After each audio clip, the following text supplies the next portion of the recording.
I'm the head of DBH Music, which is the company we are sitting now here. I'm also a DJ, playing since 1994. And my first contact with this electronic music was, I think, late 70s when I heard Kraftwerk. It was totally different from what I heard before and always wanted to follow more and more into this music, starting to play records and going out to clubs. For me, the most important influence was The Omen in Frankfurt, run by Sven Feth in the 80s. It was totally different. It was kind of mechanic, very minimal, very sometimes, not really groovy. It was totally different to pop music, to whatever I heard before, or rock and roll. And if you listen something for the first time, it stays in your mind. And it was the part where our generation needed their own sound, which was then electronic music. My grandparents grew up with rock and roll, my mother maybe later also with pop, whatever, but for us it was the electronic music. So our generation was touched by this, so me especially. For me personally, I mean, I had no clue what will happen with my life, with what I have to do in the future. I was, studying architecture, for example, and was totally in a different way. When this music touched me, everything made sense for me. I was kind of looking for something what the music was, which touched me the most. That became my passion, and also that's changed completely my personal life, so from maybe being in the future, who knows, an architect, now start being a DJ or running a label or a company which is distributing, selling music. The first professional gig, I mean, I started like I think everyone in my room, like playing on the bottom records. I was invited by friends and playing on a birthday party in the basement for 50, 60 people. Yeah, I still remember, I was very nervous. Couldn't really still mixing properly, but nobody gave a shit about it. We just had fun, and that was my first gig. It was like, 92, 93. I did many productions in the early 2000 years with Tommy Nevada, for example, when we both worked for another label pool called ELP Media. It was also based in Offenbach. I was the sales manager there for big labels like Zenit and for Marco Carola, for Adam Bayer and The Advent. And so we had many big artists. And I met Tommy, who was a very talented young guy from Poland. We released, I think, 5 records together. I did some also on my own, but since a while I have no time. I became a father, I have a dog, I have a company. I'm playing every weekend, so less time for a studio, unfortunately. The most music we distributed back in the days was techno. I mean, I love techno, but it's not my main goal. So I'm a house DJ, and my passion is more or less house music. The owner of the company was, fucked up, The company went bankrupt, so I decided with my partner Jörg Henze, who was also part of this old company, to build a new company. We started to sell the first records from my garage. We had no money at all, so what have to do now? I mean, I had all the contacts from labels who trusted us, and then after 5 months we've been able to rent this company. Luckily, 2007 we opened this company, and it started, we only wanted to produce and to distribute our own stuff. So we started with 2-3 labels. We became to grow. We did something right. More people came to us, friends asked us if we could help them to distribute, and the rest is history. And now facing the 15 years and growing and more happy than ever.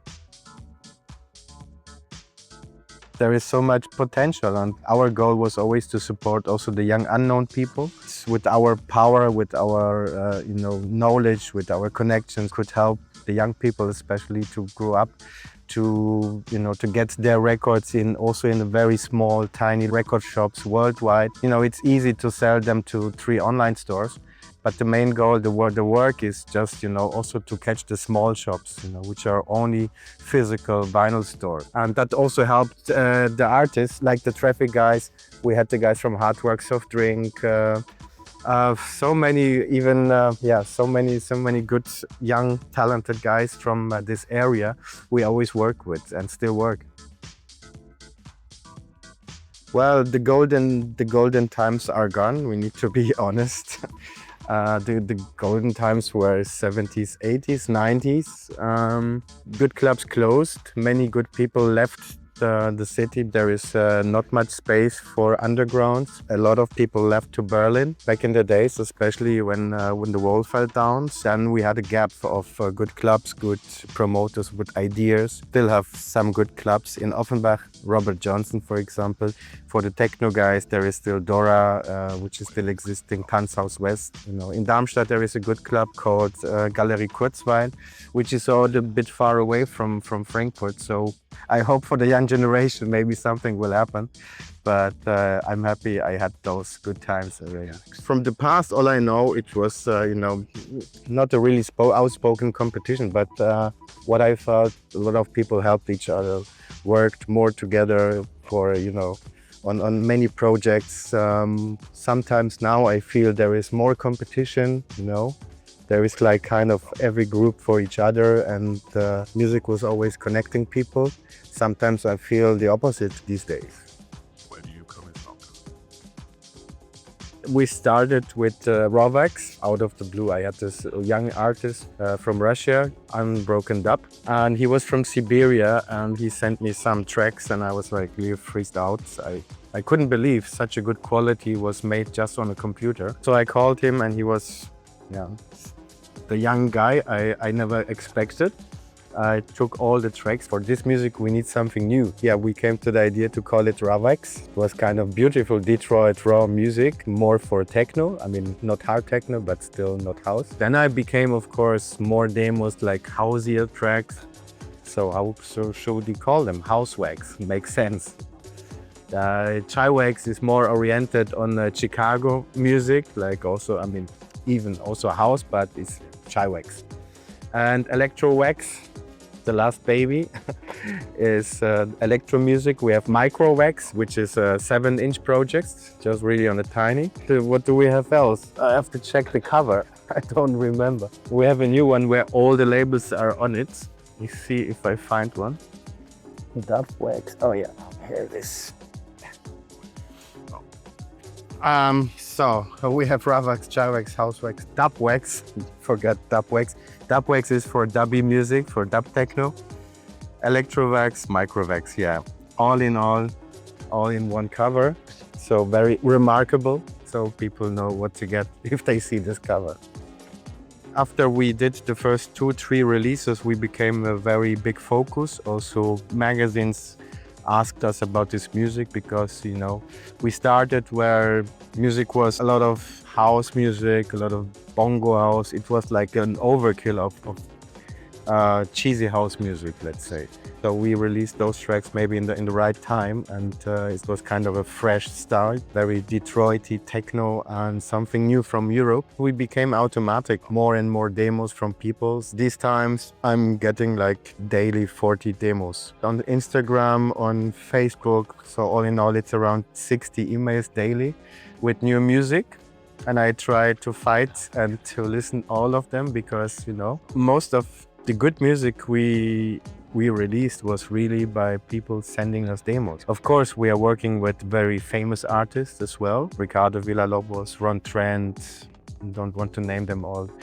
But we always focus on unknown people, which is, to research the music, to really, so my daily business is, besides this, go on my couch and I'm listening to music till, 2, 3 in the morning, because it's worth. Keep on sending music, people.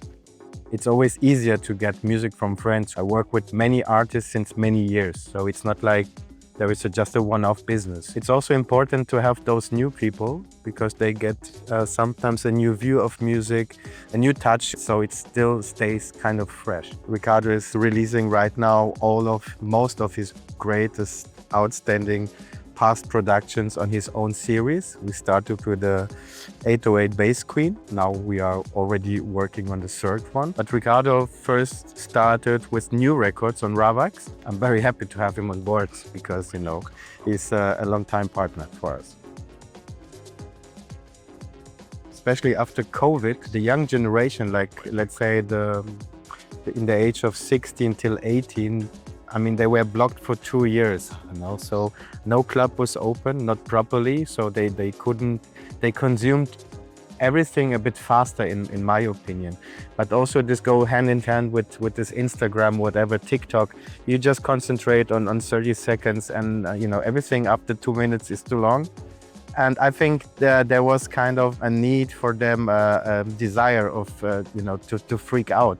So once the clubs were open, the music became faster. I see it when I'm, for example, play mostly techno DJs who are really playing fast music. They took over the room 1 and we, the house guys, go to the room 2, I mean to the smaller one. After 3 or 4 hours, the people come anyway to us because you can't listen like 4 or 6 hours for 140 BPM, you know, you get crazy. But the young people love it. That's the way of life. The young people, they are a bit faster and consuming everything a bit, you know, in shorter time. When I was younger, it was more or less for me more important to stay underground. I don't know if this is still something I'm fighting with. We are commercial if we sell 1 record. You know, even we are selecting or selling underground music.